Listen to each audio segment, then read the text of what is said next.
Social మీడియాలో సైకోలు సైతాన్లే ఎక్కువ కనిపిస్తారు. కానీ మనసుంటే మంచి చేయాలనే తలంపు ఉంటే అదో అద్భుతమైన వేదికని, ఆపన్న హస్తం అందించే వేదిక అవుతుందని నిరూపించారు.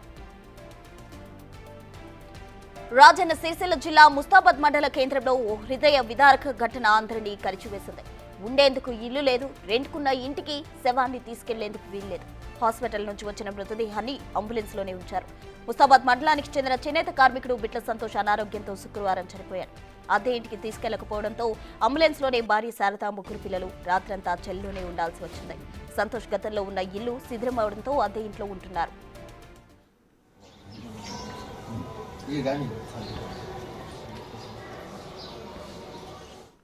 సంతోష్ కొన్నేళ్లుగా క్యాన్సర్తో బాధపడుతున్నాడు. సిద్దిపేటలోని ఓ ఆసుపత్రిలో చికిత్స పొందుతూ శుక్రవారం రాత్రి మృతి చెందాడు. కుటుంబ సభ్యులు అంబులెన్స్లో ముస్తాబాద్లోని తమ పాత ఇంటి వద్దకు తీసుకొచ్చారు. మృతదేహాన్ని అక్కడ ఉంచే పరిస్థితి లేకపోవడంతో రాత్రంతా రోడ్డుపైన అంబులెన్స్లోనే ఉంచారు.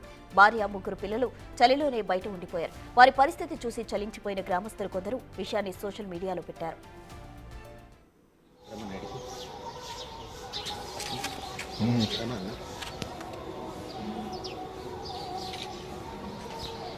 దీంతో గ్రామస్తులతో పాటు మండలానికి చెందిన కొందరు ఫోన్ పే, గూగుల్ పే ద్వారా వచ్చిన 50,000 ఆ కుటుంబానికి అందజేశారు. ఉదయం అంబులెన్స్ నుంచి మృతదేహాన్ని బయటకు తీసి అంత్యక్రియలకు తరలించారు. ఇటు ఆ కుటుంబానికి ప్రభుత్వం తరపున డబుల్ బెడ్రూమ్ ఇల్లు ఇప్పిస్తామని కాంగ్రెస్ లీడర్ కేకే మహేందర్ రెడ్డి హామీ ఇచ్చారు. వారి పిల్లల విద్య కోసం దాతలు ముందుకొచ్చి ఆదుకోవాలని గ్రామస్తులు కోరుతున్నారు.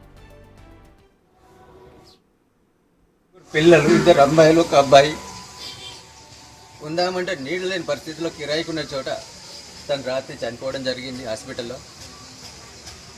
అద్దెకున్న చోటికి తీసుకెళ్లే పరిస్థితి లేక ఇక్కడ ఉన్నటువంటి ఇంట్లో తీసుకొద్దామంటే లోపల కూడా వేసే పరిస్థితి లేదు. రాత్రి నుంచి కూడా మేము ఇక్కడ అంబులెన్స్లో పెట్టుకుని రాత్రంతా ఉన్నాము. దయచేసి ప్రజలందరికీ నేను కోరేది ఒకటే, ప్రభుత్వం తరఫున వాళ్ళకి ఏదైనా సహాయం అందించి వాళ్ళకు ఒక నీడను కల్పించాలని చెప్పని నేను మనస్ఫూర్తి కోరుతున్నా. దయచేసి ప్రతినిధులారా, ఇద్దరు ఆడపిల్లలు ఉన్నారు, ఒక అబ్బాయి ఉన్నాడు. చేసుకుంటే కానీ గడుపులోకి మెతుకులు పోయిన పరిస్థితి ఉంది. దయచేసి వాళ్ళ పరిస్థితి అర్థం చేసుకోండి. రాజన్న సిరిసిల్ల జిల్లా ముస్తాబాద్ మండలంలో ఓ హృదయ విదారక ఘటన అందరినీ కలిచివేసింది. పూర్తి వివరాలు మా ప్రతినిధి శ్రీనివాస్ కరీంనగర్ నుండి అందిస్తారు. శ్రీనివాస్. ప్రస్తుత రాజన్న సిరిసిల్ల జిల్లా ముస్తాబాద్ మండల కేంద్రం లోపల బిట్ల సంతోష్ అనేటువంటి ఒక నేతడు అనారోగ్యంతో మృతి చెందడం జరిగింది. అయితే శుక్రవారం నాడు రాత్రి సమయం లోపల మృతి చెందినటువంటి సంతోష్ మృతదేహాన్ని ఇంటికి తీసుకెళ్దామంటే వారు అద్దె ఇంటిలోకి వెళ్ళలేని పరిస్థితి ఉన్నది. అదేవిధంగా ఉన్న ఆ ఇంటి లోపలికి అది మొత్తం కూడా చెదిరిపోయి ఉండడంతో అక్కడ కూడా వెళ్ళలేని పరిస్థితి ఉండడంతో ఆ అద్దె ఇంటి వద్దనే మృతదేహంతో భార్య, పిల్లలు అంతా కూడా రాత్రిపూట చలి లోపల ఇటు గడిపినటువంటి సంఘటన ఇప్పుడు హృదయ విచారకంగా మారినటువంటి పరిస్థితి కనబడుతుంది. అనారోగ్యంతో బాధపడుతూ మెరుగైన చికిత్స చేయించుకొని స్తోమత లేని ఆ నేతన్న కన్నుమూయడంతో అయితే ఇప్పుడు పలువురు దాతలు కూడా ముందుకు వచ్చి ఇటు వారి కుటుంబానికి బాసటగా నిలుస్తున్నటువంటి పరిస్థితి కనబడుతుంది. అయితే సంతోష్ నేత కార్మికుడు కొద్ది రోజుల క్రితము ఇతని కిడ్నీ సమస్య బాధితో బాధపడుతున్నాడు. ఈ నేపథ్యం లోపల ఆసుపత్రిలో చికిత్స పొందుతూ కూడా ఇటు శుక్రవారం రాత్రి సమయం లోపల మృతి చెందాడు. అయితే ఆ మృతదేహాన్ని తీసుకొని ఇంటికి వచ్చినటువంటి సమయం లోపల అద్దె ఇంట్లో ఉండడంతో అద్దె ఇంట్లోకి రానివ్వకపోవడంతో ఆ భార్య, ముగ్గురు పిల్లలు ఏమి చేయని దిక్కుదోచని పరిస్థితి లోపల కూడా రాత్రంతా చలి లోపలనే బిక్కుబుక్కుమంటూ గడిపినటువంటి సంఘటన చోటు చేసుకున్నది. అయితే సంతోష్ కు ఇటు 5 అన్నదమ్ములు ఉన్నారు, వాళ్ళంతా కూడా కలిసి ఉన్నారు. కానీ ఇల్లు శిథిలావస్థకు చేరడంతో అయితే అద్దె ఇంట్లో కొద్ది రోజులుగా ఉంటున్నారు. ఇటు అద్దె ఇంట్లోకి రాకపోవడంతో అయితే వారి యొక్క దీనస్థితిని తెలుసుకున్నటువంటి ఆ మండల కాంగ్రెస్ లీడర్లు ఈ విషయాన్ని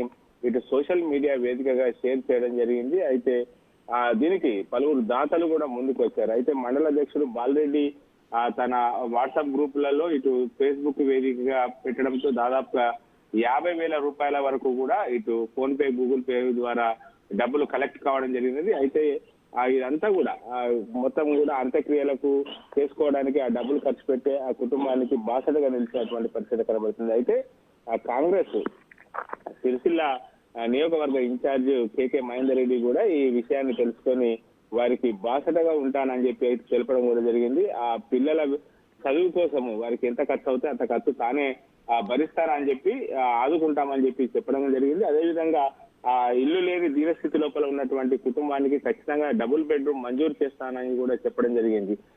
పలువురు కూడా ఈ కాంగ్రెస్ నాయకులు డబుల్ బెడ్రూమ్ కేటాయిస్తానని చెప్పడంతో అయితే పలువురు అభినందిస్తున్నటువంటి పరిస్థితి కనబడుతుంది. ఈ దీనస్థితి చూసి ముందుకు వచ్చి దాదాపు 50,000 రూపాయల వరకు కూడా దాతలు సహకరించిన వారికి వాళ్ళందరూ కూడా కృతజ్ఞతలు తెలుపుతున్నటువంటి పరిస్థితి కనబడుతుంది. ప్రస్తుతం రైట్, థ్యాంక్ యూ శ్రీనివాస్.